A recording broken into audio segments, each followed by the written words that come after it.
Começou! Boa tarde pra você! Começou, bendita hora, na última semana de 2023. E a gente tá aqui ao vivo com vocês. Quer saber que horas são? 3 horas e 15 minutos, em ponto. 15 segundos. Não, 3 horas. 3 horas e 15 segundos. 15 segundos. Gente, olha aí que beleza. Hoje nós vamos falar no programa, hoje tem coisa muito interessante, mas a gente vai começar falando do uso excessivo aí dos dispositivos móveis, celular, tá? Mas é mais celular, né?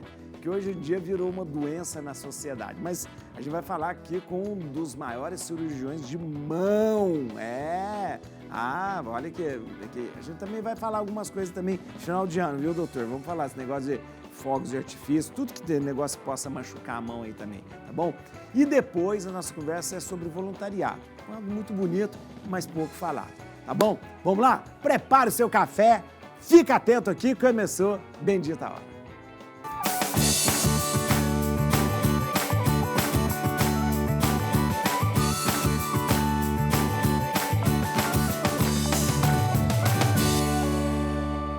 Começar falando sobre essa questão da mão quando é usada de forma excessiva aí, principalmente em um celular. Eu quero que você acompanhe esse VT e depois a gente vai conversar sobre esse assunto. Veja só. Hoje em dia, usamos os celulares para quase tudo. Para responder e-mails, acessar as redes sociais ou a conta bancária e efetuar pagamentos. Estamos o tempo todo com o aparelho na mão. Mas será que reconhecemos os problemas de saúde causados pelo uso excessivo do celular? O uso excessivo de dispositivos móveis pode causar inúmeras patologias, algumas delas relacionadas à saúde das mãos, punhos, pescoço e ombros, resultando em dores e incômodos, afetando diversas outras atividades. Com a expansão da tecnologia e do acesso a dispositivos móveis por parte da população, as queixas de dores relacionadas ao uso excessivo têm sido cada vez maiores. Mas quais as principais patologias que esse uso excessivo pode desencadear? Como evitá-las e encontrar um equilíbrio saudável para seu uso? Você vai conferir essa e outras informações agora no Bendita Hora. Para falar sobre esse assunto, estou recebendo aqui o Dr. Leonardo Kuribayashi. Muito obrigado. Dr. Leonardo é ortopedista e é uma referência na cirurgia de mão. Doutor, obrigado. Eu quero agradecer o senhor, mas mais uma forma especial, porque eu sei o quanto o senhor trabalha, eu sei o quanto o senhor tem de afazeres e o senhor deixou... Olha, sabia que o doutor deixou lá o consultório, veio para cá para nos atender aqui nessa pauta. Vai voltar, né, doutor? E continuar atendendo. Quero agradecer, porque eu acho muito bonito e eu tenho que destacar isso, esse trabalho que vocês fazem, com tanto trabalho lá no consultório, ainda tem tempo de vir à televisão prestar esse serviço de utilidade para as pessoas, utilidade pública. Então, é muito importante isso mesmo para a sociedade. Obrigado por isso. Imagina, padre. Eu agradeço muito a oportunidade, é um prazer imenso estar aqui. Vamos falar um pouquinho sobre esse problema que afeta todas as faixas etárias. Né? Isso, afeta todas as faixas. A gente já sabe dos riscos que o uso excessivo de celular tem, né, na forma da emoção, da psicológica e tal. Mas, passando além disso, ele realmente traz problemas fisiológicos, assim, doutor? Vamos falar um pouquinho especificamente sobre os problemas na mão, né? Porque a gente sabe que tem diversas alterações na visão, na postura, então a pessoa fica muito curvada para frente. Acidentes de veículo mesmo, porque a pessoa se distrai mexendo no celular enquanto está dirigindo. Então, tem uma série de coisas envolvidas com o uso abusivo e as pessoas que são viciadas, né, com o celular. Mas especificamente sobre as mãos, temos sim, né? Eu acho que vamos começar esse bate-papo com um número que eu acho que é muito importante.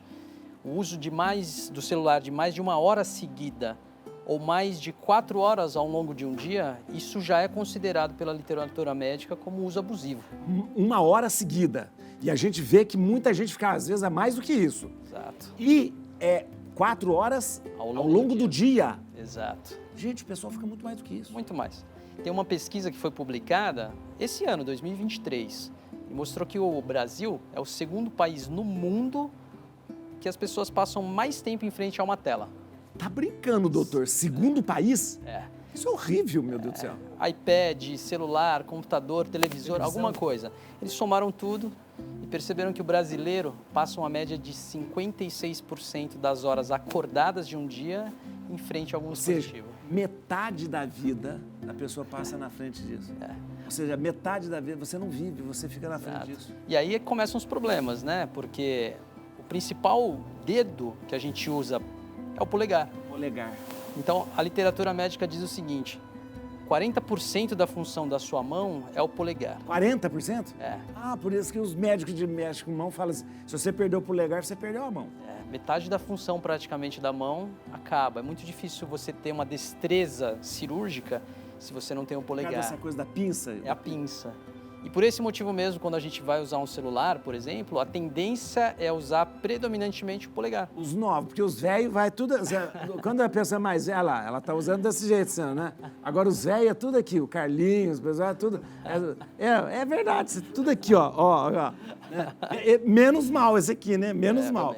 Mas os novos e nos 2 polegares, né? Os 2 simultaneamente. E o grande problema é esse, né? Porque nós trabalhamos usando o celular, nós nos divertimos usando o celular. Então, às vezes, a pessoa ela quer descansar um pouco do estresse, ou ela abre o celular para ver alguma rede social e só o polegar. Também aqui, ó, rodando o Instagram, rodando coisa... Quer jogar um joguinho no celular, adivinha? Também. Polegar. Então, na hora do trabalho, a pessoa está usando o celular para trabalhar. Na hora do descanso, também está usando o celular. O celular o tempo todo. Não, isso que me chamou a atenção. E é o dedo polegar, é uma sobrecarga no polegar muito grande. Muito grande. Curiosamente, eu recebo muitas meninas que assistem o celular, então elas pegam o celular assim de lado. Sei. E aí elas deixam apoiado o celular assim, né? Você tá brincando, é verdade. Elas ficam assim e elas têm muita dor aqui, ó, nessa parte aqui. Nessa parte, é verdade. Os celulares parecem que estão cada vez maiores, né? Pesado. Então, pesado. Faz isso aqui, é verdade. Só que elas chegam e falam, doutor, eu tenho uma dor bem aqui, ó. Aí eu só falo assim, segura o seu celular, deixa eu ver. Mata na hora. Então é um problema de saúde pública mesmo, né? Porque os jovens, inclusive na escola, muitas atividades são organizadas através do uso do celular. Né? Eles divulgam, olha, vamos assistir essa aula, esse conteúdo a mais da aula, as pessoas vão assistir, adivinha onde? No celular. Doutor, e o polegar, no caso esse, o que pode trazer de doença, de alguma coisa? A principal, que mais aparece rápido é uma inflamação aqui do tendão que movimenta o polegar. A gente estava conversando um pouquinho sobre isso, o conceito de tendinite, que todo mundo fala, né? Tendinite deriva de uma palavra chamada tenon, que é tendão, e o sufixo itis é inflamação. Então, junta as duas palavras, é uma inflamação do tendão. A pessoa usa abusivamente o celular, ela começa a ter uma dor aqui, assim, ó. E aí a gente fecha um diagnóstico de uma tendinite. Isso aí, uma tendinite, o que você tem que fazer? Você não adianta tomar remédio, não adianta, tem que parar de usar. A primeira coisa é fazer o diagnóstico correto. Tem que fazer o diagnóstico e aí a gente começa a pensar nas formas de tratamento. Inicialmente, a gente sempre tem uma conduta mais conservadora. Nunca é indicado de cara a cirurgia. Difícil isso, muito difícil. A maioria das vezes, a alteração comportamental, só de mudar o uso excessivo do celular já melhora muito.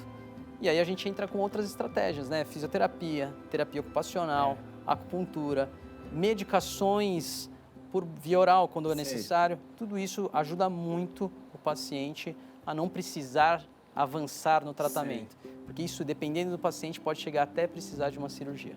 Você já viu falar em WhatsApp-nite? Existe, né? Veja só. O brasileiro passa, em média, mais de 3 horas por dia conectado com o celular. Estudos mostram a relação que o uso exagerado do celular pode causar no corpo, como o aumento do risco de desenvolver quadros de tendinite, tenossinovite e osteoartrite nos dedos, mãos e punhos. O fenômeno tem recebido o nome de WhatsApp-nite, uma referência ao excesso do uso do aplicativo. A primeira complicação que o excesso de digitação pode causar é a mialgia, uma dor nos músculos das mãos. Em seguida, pode evoluir para uma artrite e, por último, uma tendinite. Uma das preocupações dos especialistas é o acesso precoce aos aparelhos. O foco não é proibir o uso, mas basta equilibrar o celular com outras rotinas e estimular uma relação mais saudável entre a tecnologia e a vida real. O livro, como Gutenberg desenvolveu, tem 500 anos. Nunca ninguém teve problema de segurar livro. Agora, com essa porcaria de celular, pronto, já está matando todo mundo. Doutor, a gente não vai ter como tirar o celular da pessoa, da mão, aquela coisa. Nós temos que dar um jeito de repente, conviver com o celular. E sabendo dessas doenças, de tudo que acontece. Como que a gente sugere, de repente, não sei se vocês, médicos, pesquisadores, pensam do que vai ser, porque a tendência é só aumentar o número de uso desse tipo de dispositivo. Existem algumas recomendações, né, que eu costumo dar para os pacientes no consultório, né? Então, a primeira coisa são pausas periódicas, né? É importante não bater essa 1 hora seguida de uso, né? A primeira coisa, ter pausas em alguns momentos. A segunda coisa é você conseguir equilibrar, né? Justamente, olha, eu trabalho com o aplicativo, então existe, no caso, por exemplo, do WhatsApp, você tem a alternativa de conectá-lo ao computador, chama Web WhatsApp. Ah, tá, é verdade.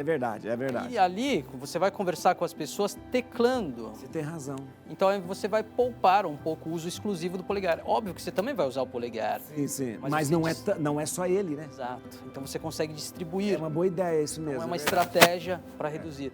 Existem também alguns tipos de mouse que alguns jogadores profissionais de jogos, eles jogam com o mouse na vertical. É um mouse... Ah, entendi. E aí a pessoa evita esse movimento. Esse movimento é ruim também. Esse movimento força demais, especialmente aqui, ó, o primeiro compartimento extensor. Então a pessoa fica o dia inteiro mexendo com o mouse assim, se você trouxer na posição vertical, ele vai mexer mais nesse sentido. E o que vai proteger um pouco também esse primeiro compartimento. São estratégias. Tem um joguinho também, que não é porque o outro ali é viciado em jogo. É daqueles joguinhos de... Não é verdade. Aquele joguinho de videogame também, é no polegar também, não é? Então, qual que é? O dedo, o polegar? E o de cá. Olha aí, gente. Que absurdo. Exato. É lógico que assim, eu vou defender um pouco os jovens que jogam também, né? Tem uns estudos que mostram que quando a pessoa se expõe, ela tem o hábito de jogar esses joguinhos, na vida adulta, ela tem mais habilidades para fazer cirurgias robóticas e microcirurgias. Então... tudo bem, quando a pessoa é nova. Carlinhos, quando a pessoa é nova. Não adianta querer. Então, assim, eu acho que assim, a gente tem que não pode ser muito extremista, né? A minha mensagem é essa, né? Tudo que a gente faz com a mão, dá destreza mesmo. Exato, isso vai desenvolver um lado do jovem que é muito bom, que é o raciocínio rápido, que é o reflexo, que é o espírito de equipe, né, que se desenvolve dependendo do tipo de jogo que está sendo jogado. Mas é um equilíbrio, né? Acho que a mensagem é essa, deve existir um equilíbrio, né? O uso excessivo não vai ser legal. Na verdade, o uso excessivo é um desequilíbrio. Exato. Desequilíbrio. Exato. Por exemplo, a pessoa sobrecarregar o tendão com um uso, é um uso desequilibrado. Exato. Desequilibrado. Agora, todas as pessoas têm que ter esse controle ou tem pessoas que têm mais predisposição do que as outras? Tem. Os estudos anatômicos mostram que existe uma variação anatômica aqui. Então, se a pessoa tiver uma anatomia desfavorável, ela vai ter uma tendência a desenvolver isso de uma maneira mais agressiva. Tá? Então, só o tempo vai dizer. O que a gente sabe é que algumas condições aparecem com mais intensidade em algumas fases da vida. Por exemplo, as mulheres na época gestacional, elas têm muito mais inflamação dessa parte do punho. Ah, é? Se ela mantiver esse uso abusivo do celular, as coisas só vão piorar. Vão piorar. Olha então que tem engraçado. que tomar muito cuidado, né? A tendinite tem aumentado entre as crianças e adolescentes. Veja só. Vivemos em uma era digital onde o acesso à tecnologia tornou-se algo comum e até mesmo essencial nas vidas das crianças e adolescentes. No entanto, com esse aumento no uso de celulares, tablets e computadores, também tem surgido um problema preocupante: o crescimento da tendinite entre os mais jovens. A tendinite é uma inflamação nos tendões que pode acontecer devido ao esforço repetitivo ou excessivo, e é exatamente isso que estamos vendo entre crianças e adolescentes. O uso prolongado e excessivo dos dispositivos eletrônicos tem levado a uma sobrecarga nos tendões, resultando em dor e dificuldade de movimento. O problema se agrava também pela má postura adotada durante o uso desses equipamentos. Além da tendinite, essa postura incorreta pode resultar em dores nas costas, pescoço e ombros. É preocupante pensar que essa condição, que antes era mais comum entre adultos, agora afeta os mais novos. Isso não apenas compromete a qualidade de vida desses jovens, mas também pode ter consequências a longo prazo. Mas como mudar essa situação? Saiba mais agora no Bendita Hora. É uma coisa, gente, é uma coisa que quando a gente fala de tendinite, uma pessoa que já tinha uma certa idade, a gente fala tendinite com criança e adolescente, chega a ser absurdo, né? Mas é bem mais comum hoje que na nossa época.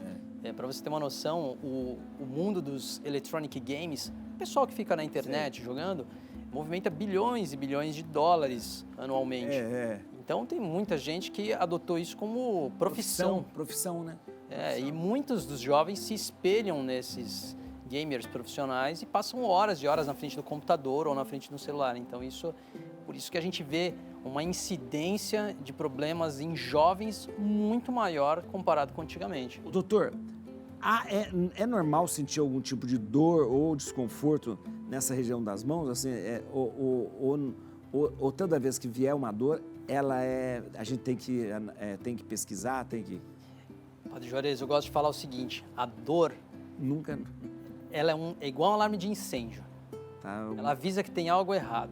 Tomarmos um analgésico, um anti-inflamatório por conta própria, a única coisa que está sendo feita é desligando o alarme de incêndio. Mas o incêndio continua. O incêndio continua.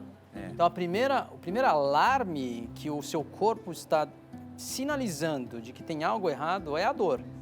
Dor, inchaço, rigidez nos dedos. Então, tudo isso é o seu corpo dizendo, olha, tem algo errado. Quando chega a esse ponto, é importantíssimo passar pela avaliação do especialista. Porque não é só tendinite que dá dor nos punhos, né? Então, isso não é só tendinite. Eu vou dar um exemplo, Isso. Existe uma doença autoimune chamada artrite reumatoide. Não tem nada a ver com o uso do celular. É uma doença autoimune e que a pessoa começa a ter... Um dos sintomas é dor nas pequenas articulações. E aí ela tem uma sensação de dor nas juntas, rigidez matinal especialmente. E aí quando a gente vai fazer a investigação, a gente fecha um diagnóstico de uma doença autoimune que tem tratamento. E não necessariamente tem a ver com o uso abusivo do celular, né? Esqueci de dar café para você. Você toma café? Toma café. Ótimo! Deixa eu ver. Muito bem. Doutor, você toma café com açúcar ou sem açúcar? Sem açúcar. Ai, que coisa feia, doutor. Eu sempre falo assim, quem toma café sem açúcar sempre se acha mais evoluído que os outros. Eu não conseguia tomar café sem açúcar, não, doutor. Eu vou tomar café com açúcar. Eu acho muito bom. Veja se o café tá bom. Que o Rodolfo, você que fez, Rodolfo? Enquanto isso, vamos ver um VT, a doença do mundo moderno, risartrose. O doutor vai falar para a gente também. A risartrose é uma condição degenerativa que atinge uma região específica do corpo, a articulação do dedo polegar. Essa articulação é crucial para os movimentos precisos e a destreza das mãos, tornando a risartrose uma condição que pode impactar significativamente a qualidade de vida. O sintoma inicial sentido pelos pacientes é a dor e a sensação de rigidez no dedo. Com o tempo, o inchaço surge e a movimentação é impedida. A risartrose pode ter diferentes causas, sendo que algumas delas dizem respeito aos fatores degenerativos. No entanto, a doença pode ocorrer devido à sobrecarga ou ao esforço repetitivo. A risartrose é considerada a doença do mundo moderno. já que o estilo de vida atual e hábitos de uma vida conectada podem levar ao esforço excessivo da articulação do polegar. O uso frequente de aparelhos como celulares, tablets e teclados de computadores acabam por exigir uma movimentação intensa dos dedos e pode estar relacionado ao crescente número de casos da doença. Sabe o que eu fico pensando? Estava pensando, o ser humano é muito burro, porque é o seguinte, o que nos diferencia do animal, o que nos diferencia do macaco, é o uso da mão, da gente conseguir fazer com a mão arma, fazer coisas que utensílios, tudo isso. E a gente está fazendo com a mão, a gente está pegando a mão, que é aquilo que nos diferencia dos animais, e vamos ficar daqui a um tempo sem poder usar as mãos. Agora, doutor, a risartrose na base do polegar? Isso mesmo, é isso mesmo. Eu gosto muito da etimologia, né? Que eu estudo a... Risa, o que é? Riso, do grego é raiz. Artrose seria o desgaste da junta. Como o polegar é o dedo mais importante da mão, a artrose na base do polegar, ela recebeu esse nome de risartrose. Uma artrose na base do polegar. Então é uma degeneração que dá num ossinho aqui chamado trapézio. É bem nesse osso, junto com a base do primeiro metacarpo, que é exatamente onde tem essa... É uma articulação que permite esse movimento global do polegar. Como a gente usa excessivamente, o uso abusivo leva a um aumento da chance de degeneração dessa articulação. E pode inutilizar o polegar? Pode. Curiosamente, os pacientes que chegam no nosso consultório com risartrose são pacientes um pouco mais velhos. Não são velhos, eles têm por volta dos seus 60 anos. Na maioria das vezes são mulheres. Mas o que eu observo atualmente é uma redução na idade. A idade. Então, cada vez mais jovens estão chegando. Olha que coisa. Tenho pacientes que são muito jovens, assim por volta dos 40 e poucos anos. Você faz uma radiografia e olha aqui, já tem uma artrose avançada na base do polegar. Doutor, e é geralmente por causa do celular? Existem diversos movimentos que levam ao risco de degeneração. Principalmente o movimento de pinça. O movimento de pinça com força. Esse movimento de pinça que aumenta a chance de degeneração aqui. Então não é somente o celular, né? Depende de uma profissão. Exato. Que você tenha que fazer esse movimento, pode levar. Uma pessoa que trabalha o dia inteiro costurando, por exemplo, uma pessoa que... Eu tenho uma paciente que ela tinha um hábito de fazer o controle de natação dos filhos e ela ficava o dia inteiro apertando o cronômetro. Então ela tinha uma artrose especificamente na mão do cronômetro. Passou a vida inteira apertando aqui. O cronômetro. Que coisa, né? Pessoas que trabalham com artesanato. Sei. E às vezes ou segurando, ou fazendo. Outro exemplo, eu tenho um colega oftalmologista que ele faz muita cirurgia delicada e ele faz movimento de pinça. Muito preciso. Muito preciso. Em alguns momentos da cirurgia ele tem que fazer muita força no polegar. Isso leva também a um risco de degeneração na base do polegar. Por isso que... Interessante. Só vou contar uma curiosidade aqui que eu acho interessante. O doutor está falando muito do polegar. O polegar é uma das coisas mais fantásticas que tem no ser humano.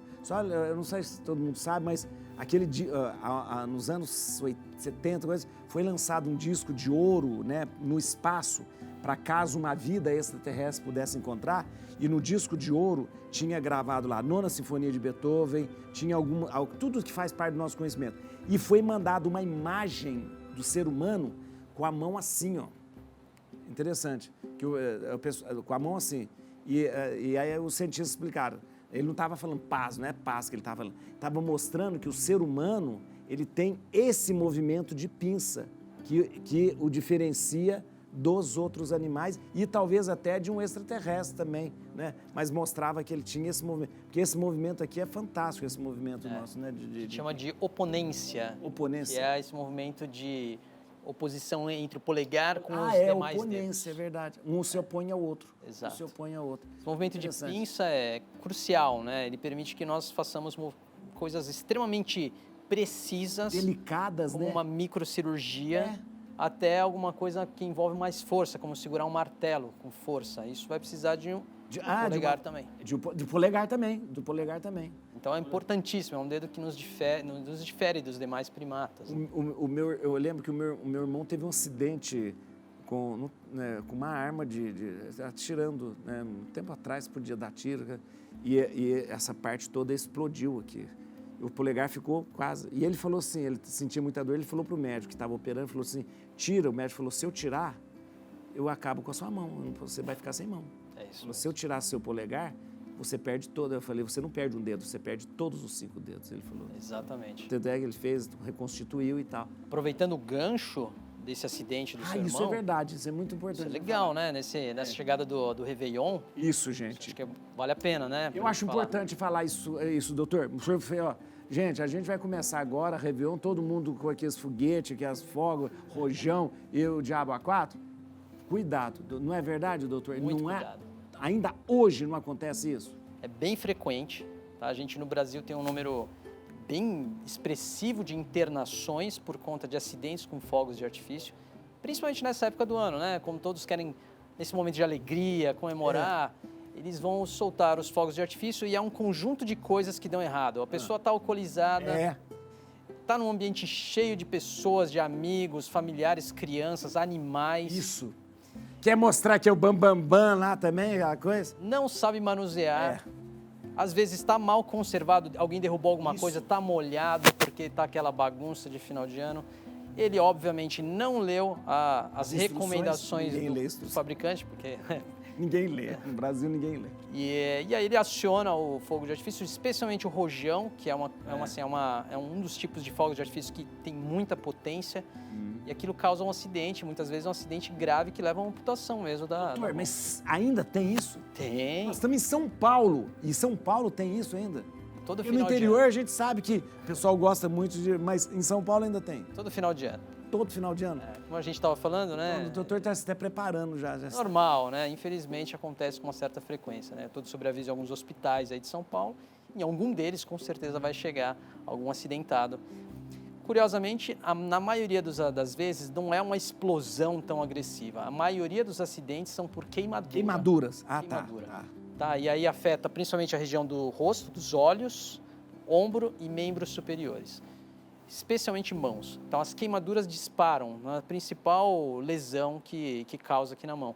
Mas quando tem um acidente muito mais grave, aí sim, uma explosão na mão, aí o estrago é muito grande. Recomendação para se soltar rojão é nunca segurar, então. Nunca segurar. Nunca segurar. Nunca segurar. Se você abrir a caixinha do rojão, ele vem com uma bandejinha de plástico, assim. Ó. Essa bandejinha de plástico tem um encaixe para o rojão. Para ficar... Para ele ficar na posição vertical no aí chão. você vai lá, põe o fogo e sai correndo. Exato. E os próprios bombeiros recomendam você prendendo essa bandejinha, porque ela é leve, né? Prender com pedras ou tijolos para que ela não caia. Porque se ele cai, ele vem para você. Exatamente. É verdade. Porque, às vezes bate o vento, né? Então é importante que ele esteja a base bem fixa, acenda o rojão, longe das pessoas, com um raio de segurança, de preferência utilizando algum equipamento de proteção, como um óculos, evitando roupas que são muito inflamáveis. Por exemplo, aquelas calças tactel, sabe? Aquilo pega fogo. É um horror, né? Que ele queima, ele gruda na pele. Gruda na pele, é verdade. Então, é evitar, assim, tomar algumas... Sintética, né? Roupa sintética, né? São essas medidas, né, de proteção e prevenção. Eu acho que a conscientização é o primeiro passo para a gente reduzir o número de acidentes, né? Mas é isso importante o doutor falar, porque, olha, eu sei que o doutor deu várias dicas. E a pessoa não vai seguir essas dicas. Mas, pelo amor de Deus, pelo menos não segura rojão na mão.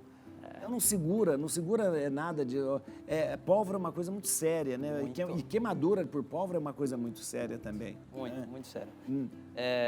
Recentemente eu estive num outro programa falando um pouco sobre esses acidentes e eu li uma pesquisa super recente e a Finlândia e a Holanda conseguiram reduzir pela metade o número de acidentes com fogos de artifício e eles tomaram algumas medidas. A primeira delas é isso, conscientização da população. Que a gente isso que nós estamos fazendo aqui, ó. Isso mesmo. Primeira coisa, que eles trabalharam forte com conscientização. Segunda coisa, eles restringiram horários que as pessoas podiam soltar os fogos de artifício. Ótimo. Não era a torta direita como é aqui, né? Algum time ganhou, pronto. Meia-noite, né? Então eles restringiram. Terceira coisa, eles obrigaram o uso de equipamento de proteção. se tornou obrigatório. Então, óculos de proteção, são medidas de proteção. Metade, reduzir metade, olha. E a última coisa, que é uma coisa muito difícil, a medida que eles tomaram, que é regularizar os pontos de venda. Que é uma coisa muito importante, para não vender fogos em mau estado de conservação, fogos caseiros, fogos que tenham sido manipulados ou, enfim, são... Uma carga maior do que aquele pote. E o que o doutor falou aqui é muito importante, eu não tinha pensado. Geralmente aqueles rojões, se ele está molhado, porque o que contém a pólvora ali dentro é o fato de que ele está sequinho e tal. Se ele está molhado, aquilo abre. Exato. Aquilo abre, exatamente, né? Exatamente. E o perigo, né? Isso é muito importante. Eu acho que é importante, gente, e fogos, né? A gente não solta fogos em qualquer lugar, perto de pessoas, né? Não é perto de pessoas, né? Tem que ter um raio de segurança, né? Tem que estar longe das pessoas, porque se houver alguma falha no dispositivo, a gente não pode ferir as pessoas, os entes queridos que estão ali, porque geralmente a gente está perto dos amigos e família, né? Mas sempre esse negócio de fogos, pode ver, quando der errado, é porque estava misturado esses fatores. Cachaçada, gente que não... Os indevidos, coisa mal feita. Aquele rojão que comprou 10 anos atrás, estava guardado lá, sempre misturou tudo isso, pronto, dá errado. Exato. Você sabia a real importância da fisioterapia? Eu sei, porque eu sei, eu posso dar um testemunho mesmo, depois veja esse VT. A fisioterapia é uma área da saúde extremamente importante e que desempenha um papel fundamental na recuperação e prevenção de lesões. Através de técnicas e métodos específicos, o fisioterapeuta trabalha na reabilitação dos movimentos e na melhoria da qualidade de vida dos pacientes. Sua importância vai além da recuperação de uma determinada lesão ou doença. Ela tem o poder de proporcionar uma reabilitação completa, devolvendo ao indivíduo a capacidade de se movimentar, realizar suas atividades diárias e até mesmo praticar esportes. Além disso, a fisioterapia é essencial na prevenção de lesões. Através de um diagnóstico preciso, o fisioterapeuta identifica possíveis desequilíbrios musculares, problemas posturais e demais alterações que podem levar a lesões futuras. Com um programa de exercícios e tratamentos específicos, é possível evitar o surgimento de dores e problemas mais graves. Como implementar a fisioterapia em sua vida? Saiba mais agora. Tô falando com o doutor aqui, ó. Falei pra ele aqui, eu vou contar pra vocês. Eu tinha uma indicação de cirurgia no ombro aqui que eu não levantava mais. Fiz a ressonância, aquela coisa e tal. O médico falou, tem que operar. Eu fiquei meio cabreiro, fui no outro médico, o médico falou assim, não, fisioterapia, 10 sessões. Eu tava... Quem fez a minha fisioterapia? A Gislaine, fisioterapeuta. Lá da minha paróquia, Gislaine Mioto. Ela me fez 10 sessões, doutor. Pronto, 10 sessões. E eu olhava, falei, isso não vai dar certo. Ela mandava eu fazer uns exercícios, eu falei, isso não vai ser, imagina. Doutor, eu não sinto mais nada. É impressionante, né? E eu tô falando aqui com uma pessoa que, antes de ser médico, foi fisioterapeuta, né? Isso mesmo. O curso de fisioterapia, na minha época, era 4 anos, né, de graduação. 4 anos.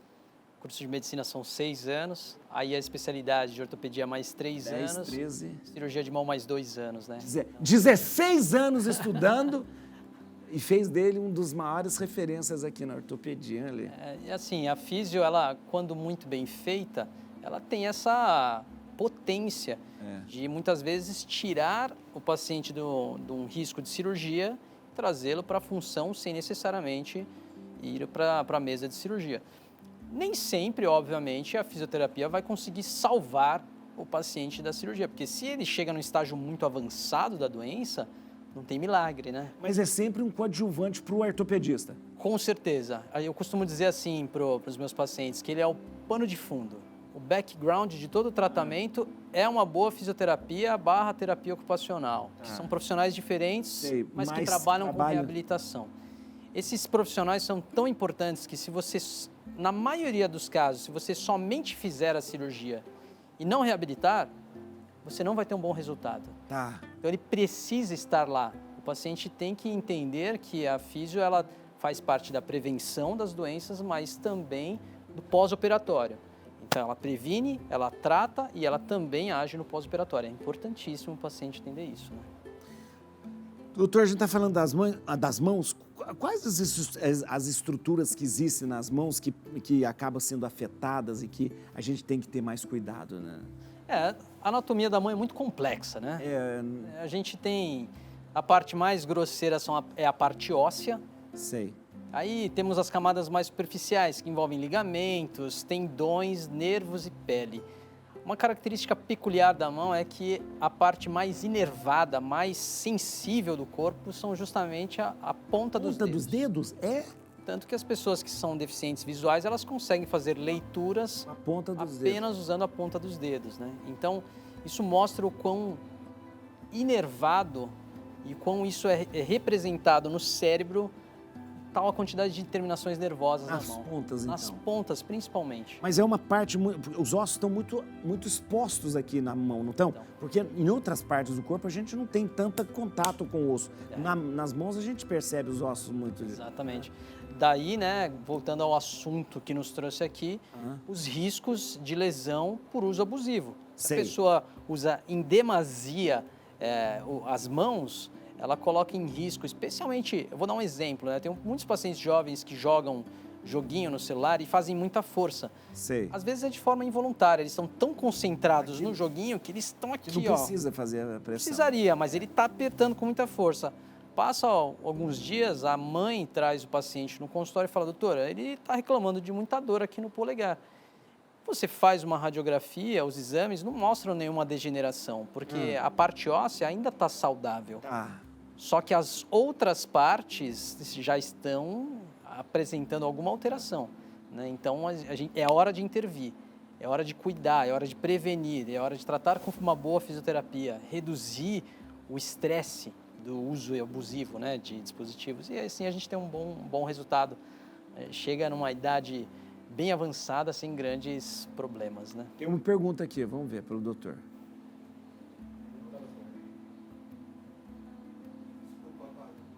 Não tem, não? Travou a pergunta, então eu tenho a pergunta. Ah, não tem. Meu trabalho exige que eu fique constantemente no celular. O que posso fazer para a minha saúde não ser afetada? Então, como a gente disse, Padre Juarez, uma das estratégias é justamente fazer pausas periódicas. Pausa. Se ele usa muito celular no trabalho, no caso, por exemplo, do WhatsApp, que é um aplicativo de comunicação, ele pode conectar no web WhatsApp. Então, eu gostei dessa dica do SUS, viu? Trabalhar aqui, ó, no computador. Isso vai, inclusive, melhorar a ergonomia, a postura dele diante da tela, porque a tendência é usar o computador aqui, né? Sentado, numa posição certa. O celular nos leva à posição, muitas vezes, incorreta. E às vezes deitado, né, que as pessoas usam, né? Exatamente. E o importante, como pano de fundo, prática de atividade física regular. Ah, Isso é isso é importantíssimo. importante. Isso leva à liberação de substâncias que não são assim, melhoram o controle de dor, trazem mais qualidade de vida para o paciente. Então, é importante que esse paciente coloque na rotina a prática de atividade física regular. Eu gostei dessa sua dica, porque quase todos os aplicativos que tem celular, eles têm um correspondente no computador. computador, né? De repente, uma planilha pode ser feita no computador. Exato. Né? Então, geralmente, eles têm esses correspondentes. Então, tentar, talvez, usar Mais mais equilibrado. equilibrado. É interessante. Dependendo do celular, do aparelho que a pessoa tem, nas configurações ele consegue até descobrir quantas horas ele gastou Ah, verdade. em cada aplicativo. É verdade. O celular ele discrimina isso. E aí ele também consegue dar uma guiada. Olha, eu tô acho que excessivamente passando usando demais, esse, né? Aí você dá uma equilibrada, né? Então, são Doutor, estratégias para esse paciente. Uma pergunta polêmica que eu vou fazer, porque às vezes pode entrar no...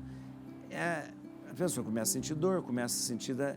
Aí tem sempre a recomendar esses cremes, emplastro, creminho, não sei, agora tem umas bandagens que tem remédio, né, que você põe, né? Funciona essas coisas, doutor? A taxa de absorção das medicações tópicas costumam ser baixas, Ah, tá. Mas eu não vou negar que o hábito de fazer essa massagem com algum creme, isso é benéfico para o paciente na maioria das vezes. Então, na maioria das vezes a pessoa tem uma boa resposta porque, ela percebe que está doendo, ela faz alguma massagem local, isso é um estímulo bom para ele. Ele faz mais pausas periódicas justamente... para fazer isso, é verdade. Então, isso, de certa maneira, é um conjunto de coisas que são benéficas para o paciente.